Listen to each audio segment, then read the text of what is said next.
आपण पाहत आहात आरके न्यूज, बातमी तुमची, आवाज आमचा।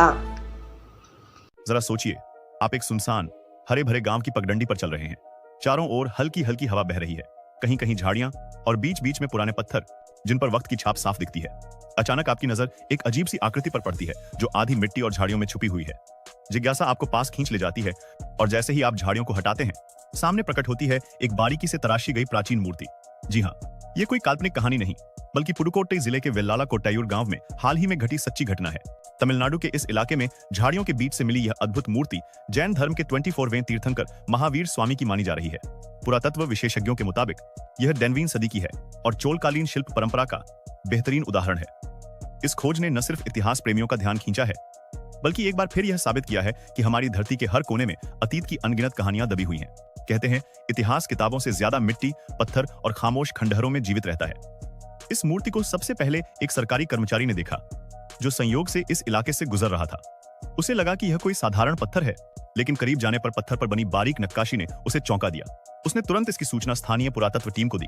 इसके बाद पुडुकोट्टई आर्कियोलॉजिकल रिसर्च फोरम के संस्थापक और तमिल यूनिवर्सिटी तंजावुर के पुरातत्व विभाग में शोधकर्ता ए मणिकंदन अपनी टीम के साथ वहां पहुंचे। निरीक्षण करने के बाद उन्होंने बताया कि प्रतिमा की ऊंचाई लगभग 90 सेंटीमीटर और चौड़ाई 47 सेंटीमीटर है। नक्काशी और शैली को देखकर उन्होंने इसे 9वीं 10वीं सदी के चोलकाल से जोड़ा। मणिकंदन के शब्दों में यह प्रतिमा महावीर स्वामी की है। चोलकाल के समय पुडुकोट्टई क्षेत्र में जैन धर्म का गहरा प्रभाव था। उस दौर में यहाँ कई जैन मंदिर, गुफाएं और मूर्तियां बनाई गई थी। यह प्रतिमा उस दौर की धार्मिक और सांस्कृतिक विविधता का एक महत्वपूर्ण प्रमाण है। चोलकाल, जिसे दक्षिण भारत का स्वर्णिम युग कहा जाता है, सिर्फ मंदिर निर्माण के लिए ही नहीं, बल्कि कला, साहित्य और धार्मिक सहिष्णुता के लिए भी प्रसिद्ध था। जहां हिंदू मंदिरों का बड़े पैमाने पर निर्माण हुआ, वहीं जैन धर्म और बौद्ध धर्म को भी संरक्षण मिला। पुडुकोट्टई के पहाड़ी इलाकों और गांवों में उस समय जैन साधु ध्यान और प्रवचन करते थे। यही कारण है कि यहाँ आज भी कई जैन गुफाएं, मूर्तियां और शिलालेख मिलते हैं। मूर्ति की कलात्मक विशेषताओं पर गौर करें तो यह महावीर स्वामी को ध्यान मुद्रा में दर्शाती है। आंखें बंद, चेहरा पूर्णतः शांत और शरीर एकदम स्थिर। पत्थर पर समय की मार के निशान हैं, लेकिन नक्काशी की महीनता आज भी वैसी ही है। यह देखकर अंदाजा लगाया जा सकता है कि उस समय के शिल्पकार कितने कुशल थे। इस खोज में मणिकंदन के साथ फोरम के संयुक्त सचिव मोहम्मद राधाकृष्णन, अरुल मुथुकुमार, थिम्बूर नंदन और पुडुकै पुथलवन शामिल थे। टीम ने बताया कि वे वर्षों से इस क्षेत्र में पुरातात्विक खोज कर रहे हैं और यहाँ के गांवों में छुपे इतिहास को उजागर करने का काम कर रहे हैं।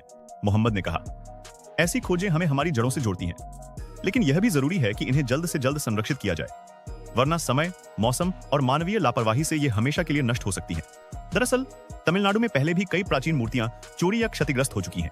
ऐसे में विशेषज्ञों की राय है कि इस प्रतिमा को तुरंत सुरक्षित स्थान पर रखा जाए या गांव में ही एक छोटा सा संग्रहालय बनाया जाए, जिससे न सिर्फ यह मूर्ति सुरक्षित रहे, बल्कि लोग भी अपनी धरोहर को करीब से देख और समझ सके। गांव के लोगों के लिए यह खोज गर्व का विषय है। कई बुजुर्गों ने बताया कि उन्होंने सुना तो था कि इस इलाके में पुराने जमाने में साधु और संत रहा करते थे, लेकिन यहाँ इतनी पुरानी और सुंदर मूर्ति मिलेगी यह उन्होंने कभी नहीं सोचा था। जैन धर्म, जिसकी बुनियाद अहिंसा, सत्य और आत्मसंयम पर रखी गई है, भारत की प्राचीनतम आध्यात्मिक परंपराओं में से एक है। महावीर स्वामी की शिक्षाओं ने न केवल धार्मिक जीवन को प्रभावित किया, बल्कि कला, साहित्य और स्थापत्य को भी गहरा असर दिया।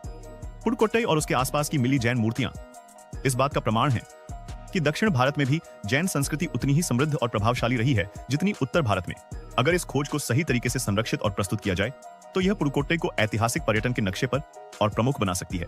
यहाँ आने वाले इतिहास प्रेमी और शोधकर्ता न सिर्फ इस प्रतिमा को देख सकेंगे, बल्कि पूरे क्षेत्र की प्राचीन कहानियों को महसूस कर पाएंगे। यह खोज हमें यह भी सिखाती है कि इतिहास हर जगह मौजूद है, कभी मिट्टी के नीचे, कभी पत्थरों में और कभी हमारी नजरों के सामने। बस हमें पहचानने की नजर चाहिए। पुडुकोट्टई की यह जैन प्रतिमा हमें हमारे अतीत से जोड़ने वाली एक अनमोल कड़ी है। यह सिर्फ एक पत्थर की मूर्ति नहीं, बल्कि सदियों पुराने विश्वास, कला और संस्कृति का जीता जागता प्रमाण है। अब यह हमारी जिम्मेदारी है कि हम इसे आने वाली पीढ़ियों के लिए सुरक्षित रखें। अगर आपको यह वीडियो पसंद आई और हाँ, हमारे चैनल को सब्सक्राइब जरूर करें।